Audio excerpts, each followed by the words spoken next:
اعوذ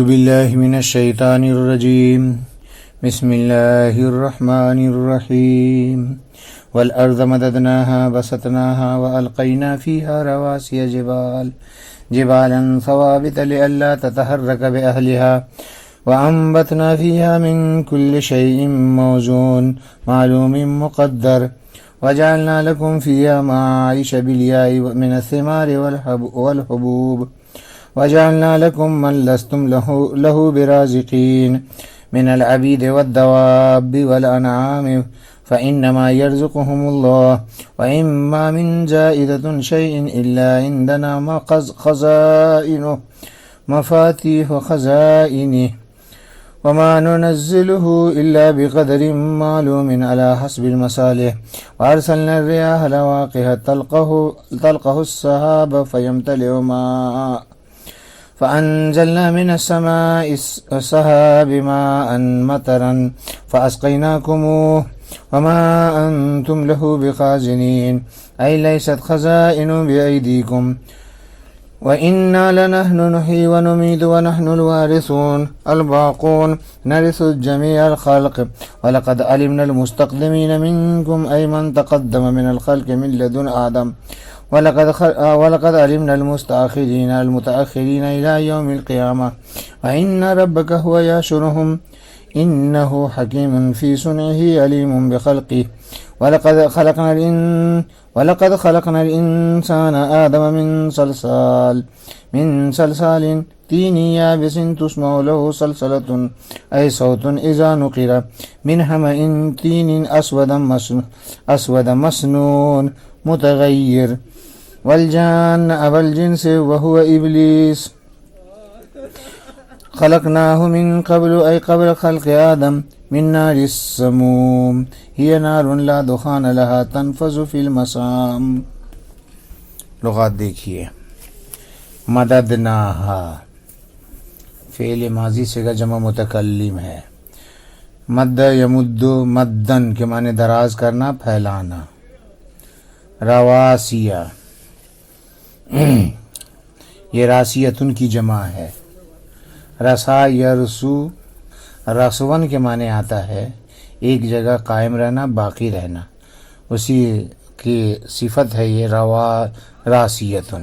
اسی کی جمع ہے رواسی ایک جگہ باقی اور قائم رہنے والا پہاڑ.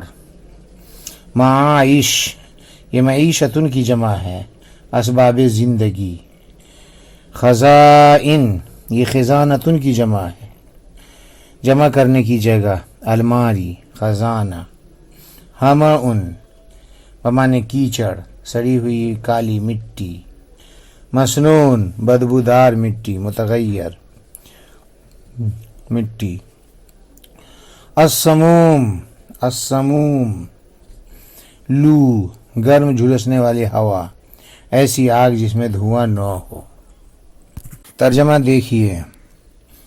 اور ہم نے زمین کو پھیلایا اور اس پر پہاڑ کو ڈال دیا جو اپنی جگہ پر قائم رہنے والا ہے تاکہ زمین اپنے باشندوں کو لے کر ہلنے نہ لگے.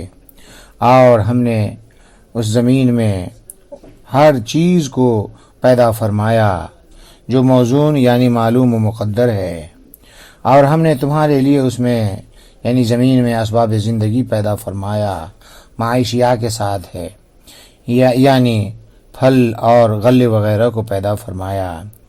اور ہم نے تمہارے لیے ان چیزوں کو بھی پیدا فرمایا کہ جن کو تم روزی دینے والے نہیں ہو یعنی غلام دواب انعام.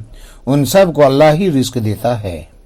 نہیں ہے کوئی چیز مگر ہمارے پاس اس کے خزانے یعنی اس کے خزانے کی چابیاں ہیں. اور ہم نہیں اتارتے ہیں زمین پر اس کو مگر اندازے سے جو معلوم اور مقرر ہے انسان کے مصلحتوں کے مطابق. اور ہم نے ہواؤں کو پیدا فرمایا اور ہم نے ہواؤں کو بھیجا اس حال میں کہ وہ بادلوں کو اٹھائے ہوئے ہوتا ہے. بادلوں کو پانی سے بھر دیتا ہے تو بادل پانی سے بھر جاتا ہے. پھر ہم نے نازل کیا آسمان یعنی ان بادلوں سے پانی، یعنی پانی برسایا، پھر ہم نے سیراب کیا اس سے تم کو، اور تم اس کو جمع کرنے والے نہیں تھے، یعنی اس کو جمع کرنا تمہارے ہاتھ میں نہ تھا۔ اور بے شک ہم ہی حیات دیتے ہیں اور ہم ہی موت دیتے ہیں، اور ہم ہی باقی رہنے والے ہیں، وارث بننے والے ہیں، یعنی تمام خلائق کے وارث بنیں گے۔ اور تحقیق کہ ہم جانتے ہیں مستقدمی تم میں سے آگے بڑھنے والوں کو، یعنی مخلوقات میں سے جو آگے بڑھ جائے حضرت آدم علیہ السلام کے وقت سے، اور ہم پیچھے رہنے والوں کو جانتے ہیں، یعنی قیامت تک جو پیچھے آنے والے ہیں۔ مستقدمین جو مخلوق آدم علیہ السلام کے وقت سے پہلے آنے والے ان کو بھی جانتے ہیں، اور جو بعد میں آنے والے ہیں قیامت تک ان کو بھی جانتے ہیں۔ اب بے شک تیرا پروردگار ہی ان سب کو جمع کرے گا، بے شک وہ حکمت والا ہے اپنی صنعت میں، اور علم والا ہے اپنے مخلوق کو، جاننے والا ہے اپنے مخلوق کو۔ اور تحقیق کہ ہم نے انسان یعنی حضرت آدم علیہ السلام کو پیدا ہوا فرمایا بجتی ہوئی مٹی سے، یعنی خشک مٹی سے، کہ جس کے لیے بجنے کی آواز سنی جاتی ہے جب اس کو ٹھوک بجایا جاتا ہے، یعنی کالی مٹی سے جو متغیر ہو چکی تھی۔ اور جان یعنی ابو الجن کو پیدا کیا، اور وہ ابلیس ہے، ہم نے اس کو پیدا کیا ان سے پہلے، یعنی حضرت آدم علیہ الصلوۃ والتسلیم کے پیدا کرنے سے پہلے۔ لو ایسی آگ سے جو لو تھی، یعنی لو کے آگ سے، اور وہ ایسی آگ ہے کہ جس میں دھواں نہیں ہوتا ہے، جو انسان کے مسام میں سرایت کر جاتی ہے، جس میں دھواں نہیں ہوتا ہے اور وہ انسان کے مسام میں سرایت کر جاتی ہے۔ ماقبل میں سماوی دلائل سے اللہ کی خالقیت و وحدانیت کا اس بات تھا، آگے کی آیت میں عرضی دلائل سے اللہ کی خالقیت و وحدانیت کا اس بات ہے۔ چنانچہ ارشاد ہے والارض مددناها بسطناها والقینا فیہا رواسیا جبالا ثوابت لئلا تتحرک باہلہا، اور ہم نے زمین کو پھیلایا اور اس کے اندر ثابت اور قائم رہنے والے پہاڑوں کو پیدا فرمایا تاکہ زمین اپنے اوپر رہنے والے کو لے کر نہ ہلنے لگے۔ وَأَنبَتْنَا فِيهَا مِن كُلِّ شَيْءٍ مَوْزُونٍ معلوم مقدر، اور ہم نے اس میں ہر چیز کو اگایا جو موزون یعنی معلوم اور مقدر ہے اور اندازے سے ہے۔ یہاں پر والارض کا منصوب ہونا فعل محذوف کی وجہ سے ہے، جس کی تفسیر بعد والا فعل یعنی مددناہا کر رہا ہے، اے بسطناہا علی الماء۔ اور لئلا تتحرک میں زمین پر پہاڑوں کو کھڑا کیے جانے کی حکمت بیان کی جا رہی ہے، وجہ بیان کی جا رہی ہے کہ اصل میں اللہ تعالیٰ نے جب زمین کو پانی پر پھیلایا تو وہ زمین ڈگمگانے لگی، ہلنے لگی، تو زمین پر پہاڑوں کو رکھ دیا جس سے اس کا ہلنا بند ہو گیا۔ اور انبتنا فیہا میں یہ بتانا مقصود ہے کہ اس میں اللہ نے ہر چیز کو اپنے علم و حکمت سے ایک اندازے کے ساتھ پیدا فرمایا، کوئی چیز عبث اور بے فائدہ نہیں۔ آگے فرمایا گیا وَجَعَلْنَا لَكُمْ فِيهَا مَعَائِشَ بِالْيَاءِ مِنَ الثِّمَارِ وَالْحُبُوبِ، اور ہم نے تمہارے واسطے اس زمین میں سامان معیشت پیدا کیا۔ معیش یا کے ساتھ ہے، یعنی پھل، غلے، یعنی زمین میں بندوں کی روزی اور سامان زندگی کا انتظام کیا، مثلا کھانے کی چیزیں، پینے کی چیزیں، کپڑا وغیرہ، جن چیزوں پر انسانی زندگی کا مدار ہے سب کو مہیا کیا۔ ساری چیزیں زمین ہی سے ہم نے پیدا فرمایا۔ آگے ہے وَجَعَلْنَا لَكُمْ مَن لَّسْتُمْ لَهُ بِرَازِقِينَ مِنَ الْعَبِيدِ وَالدَّوَابِّ وَالْأَنْعَامِ فَإِنَّمَا يَرْزُقُهُمُ اللَّهُ، اور تمہارے فائدے کے لیے ہم نے ان کو پیدا کیا جن کو تم روزی نہیں دیتے ہو، یعنی غلام، چوپائے، زمین پر چلنے والے، دیگر چیزوں کو سب کو اللہ ہی روزی دیتا ہے۔ مطلب یہ ہے کہ تمہارے خدام اور جانوروں، چرند و پرند، یہ سب کو اللہ تبارک تعالیٰ نے تمہاری خاطر پیدا فرمایا ہے، اور ان سب کو روزی پہنچانے والا بھی اللہ ہی ہے، تم نہیں ہو۔ اور بظاہر جو تم دیتے ہو وہ اللہ ہی کا دیا ہوا ہوتا ہے، جو ان کے واسطے تم کو دے کر اللہ تعالیٰ ایک ذریعہ تم کو بناتا ہے۔ آگے فرمایا گیا وَإِن مَّا مِن زَائِدَةٍ شَيْءٍ إِلَّا عِندَنَا خَزَائِنُهُ مفاتیح خزائنہ وما ننزلہ الا بقدر معلوم علی حسب المصالح، اور نہیں ہے کوئی چیز، یہاں پر من زائدہ ہے، مگر ہمارے پاس اس کے خزانے، یعنی اس کے خزانے کی چابیاں ہیں، اور ہم اس کو نہیں اتارتے ہیں مگر اندازے کے بقدر اور مصلحتوں کے مطابق۔ اللہ نے ما قبل میں جو فرمایا وَجَعَلْنَا لَكُمْ فِيهَا مَعَائِشَ وَمَن لَّسْتُمْ لَهُ بِرَازِقِينَ، اسی کی گویا کہ وَإِن مِّن شَيْءٍ إِلَّا عِندَنَا خَزَائِنُهُ سے دلیل بیان کی جا رہی ہے۔ مطلب یہ ہے کہ تمہارے اسباب زندگی کو پیدا کرنا، اسی طرح تمہارے ماتحتوں کے اسباب زندگی کو پیدا کرنا، یہ اللہ ہی کا کام ہے، کیونکہ اسی کے ہاتھ میں ساری چیزیں ہیں، خواہ وہ خیر ہوں یا شر، جھوٹی ہو یا چھوٹی ہو، چاہے یا بڑی ہو۔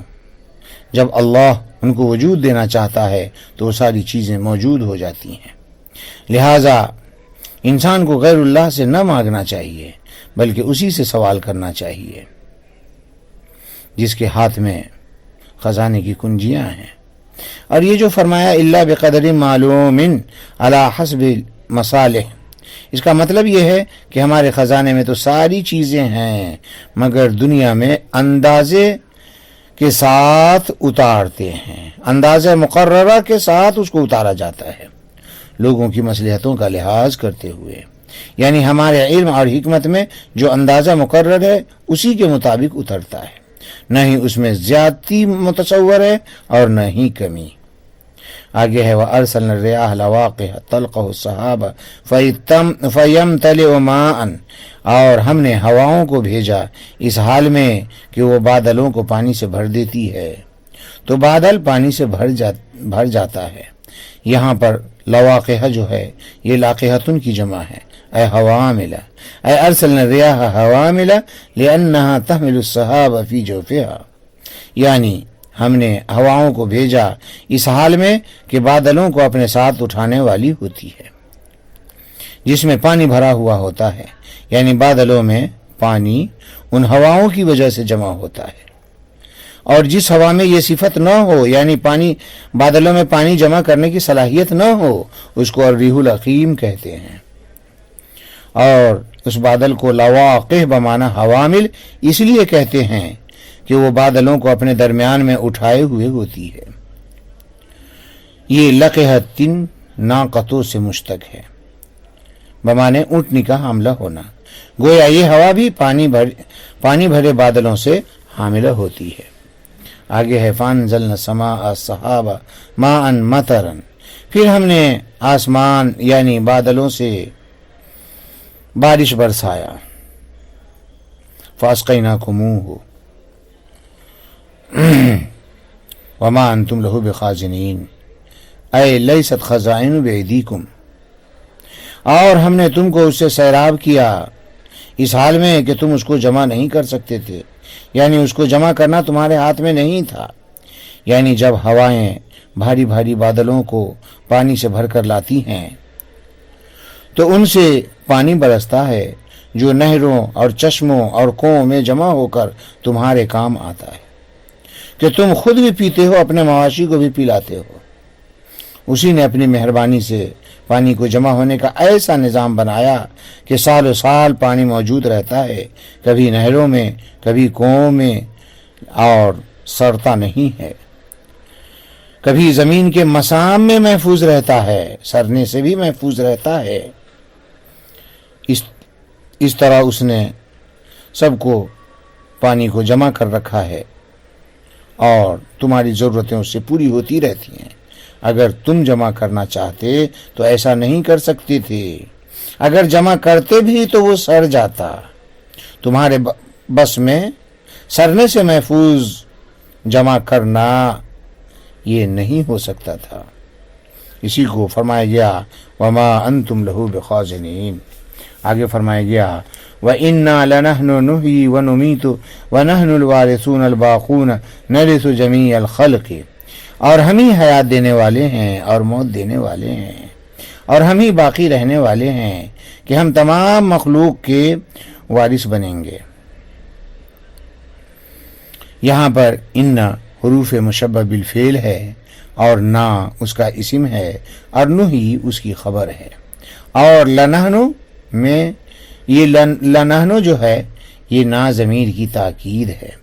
واضح رہے کہ یہ لنحنو ضمیر فصل نہیں ہے کیونکہ وہ دو اسموں کے درمیان آتی ہے، اور یہاں پر ایسا نہیں ہے کیونکہ آگے نوحی ہے جو کہ فعل ہے، اور آگے الوارثون یہ وارث کی جمع ہے.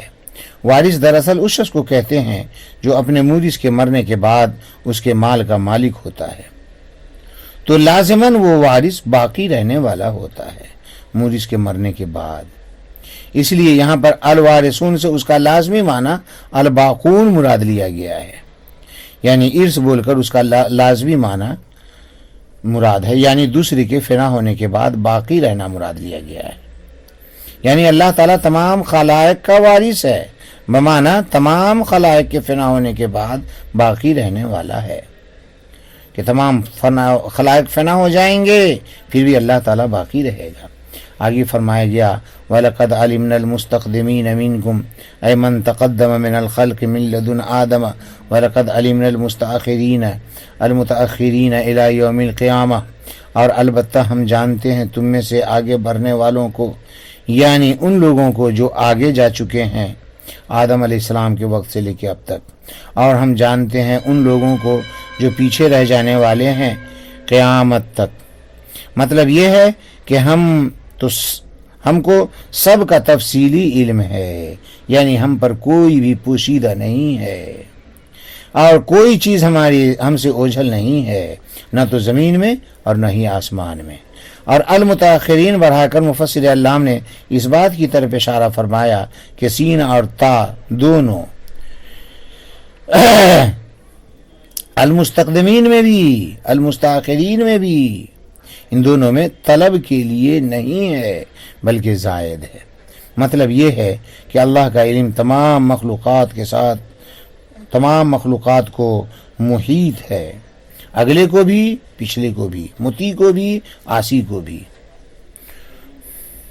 اس پر اس کے بندے کے احوال میں سے کوئی حال پوشیدہ نہیں ہے. حضرت ابن عباس رضی اللہ تعالیٰ عنہ کی ایک روایت یہ ہے کہ یہ خوبصورت عورت آپ صلی اللہ علیہ وسلم کے پیچھے نماز پڑھتی تھی، تو کچھ لوگ اس سے آگے کی صف میں چلے گئے تاکہ اس پر نظر نہ پڑے، تو وہ لوگ مستقدمین ہوئے، اور کچھ لوگ اس کے پیچھے کی صف میں چلے گئے تاکہ اس کو دیکھیں، تو وہ لوگ مستاخرین ہوئے. انہی کے بارے میں یہ آیت کریمہ نازل ہوئی. حضرت امام اوزاعی رحمۃ اللہ علیہ فرماتے ہیں کہ نماز کو اول وقت میں پڑھنے والے مستقدمین ہوئے اور آخر وقت میں پڑھنے والے مستاخرین ہوئے.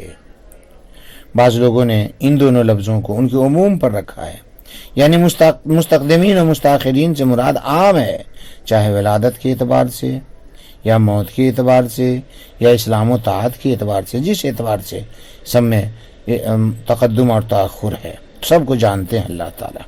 اللہ تعالیٰ سب کی حالت کو خوب جانتا ہے.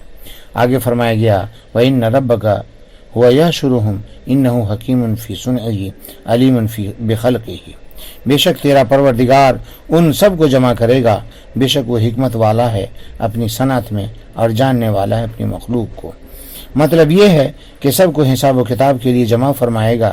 پھر اس کے بعد لوگ دو حصوں میں منقسم ہو جائیں گے، ایک فریق جنت میں جائے گا اور دوسرا فریق جہنم میں جائے گا. اور چونکہ وہ حکیم و علیم ہے اس لیے اس کے لیے سب کو بروز قیامت برائے حساب و کتاب جمع کرنا اور ذرہ ذرہ کا حساب لینا کوئی مشکل نہیں ہے. آگے فرمایا گیا وَلَقَدْ خَلَقْنَا الْإِنسَانَ آدَمَ مِنْ صَلْصَالٍ طِينٍ يَابِسٍ يُسْمَعُ لَهُ صَلْصَلَةٌ أَيْ صَوْتٌ إِذَا نُقِرَ مِنْ هَمَإٍ طِينٍ أَسْوَدَ مَسْنُونٍ مُتَغَيِّرٍ. اور البتہ ہم نے انسان یعنی آدم کو بجتی ہوئی مٹی سے یعنی ایسی سوکھی مٹی سے پیدا کیا جس کے بجنے کی آواز سنی جائے جب اس کو بجایا جائے، جو بنی ہوئی تھی گاڑے یعنی کالی مٹی سے جو متغیر یعنی سڑی ہوئی تھی. ما قبل کی آیت میں اللہ تعالیٰ نے اپنی وحدانیت و قدرت کا اس بات تخلیق حیوانات سے فرمایا اب یہاں سے اپنی وحدانیت و قدرت کا اس بات مقصود ہے تخلیق جن و انس سے۔ اس آیت میں انسان کی تخلیق کا ذکر ہے، اور اس کے بعد والی آیت میں جان کی تخلیق کا ذکر ہے۔ چنانچہ انسان سے تمام انسانوں کے باپ حضرت آدم علیہ السلام مراد ہیں، اسی طرح جان سے تمام جنوں کا باپ مراد ہے۔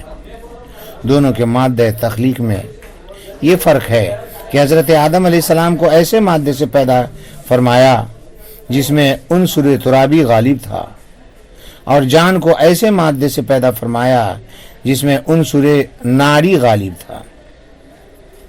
ابلیس اسی قسم کا ایک فرد تھا۔ پہلی آیت میں تخلیق آدم کا ذکر ہے، چنانچہ فرمایا جا رہا ہے کہ ہم نے انسان یعنی حضرت آدم کو سلسال سے پیدا فرمایا۔ سلسال خشک اور بجنے والی مٹی کو کہتے ہیں، جس کو ٹھوکنے پر کھن کھن کی آواز آئے، پھر جب اس کو آگ سے پکا دیا جائے تو اس صورت میں اس کو فخار کہتے ہیں۔ اصل یہ ہے کہ جس مٹی سے حضرت آدم علیہ السلام کو پیدا فرمایا گیا اس پر 4 مراحل گزرے۔ ابتداً وہ تراب تھی، پھر اس کو پانی سے گوندھا گیا تو وہ 3 ہو گئی، پھر اسی حال پر چھوڑ دیا گیا تو وہ سر کر ہم مسنون ہو گئی، پھر اس سے صورت آدم تیار کر کے چھوڑ دیا گیا تو وہ خشک ہو کر سلسال ہو گئی۔ تو پہلا مرحلہ تراب کا ہے کہ پہلے مرحلے میں وہ تراب، دوسرے مرحلے میں 3 یعنی لیسدار مٹی، اور تیسرے مرحلے میں ہم مسنون، اور چوتھے مرحلے میں سوکھ کر سلسال ہو گئی۔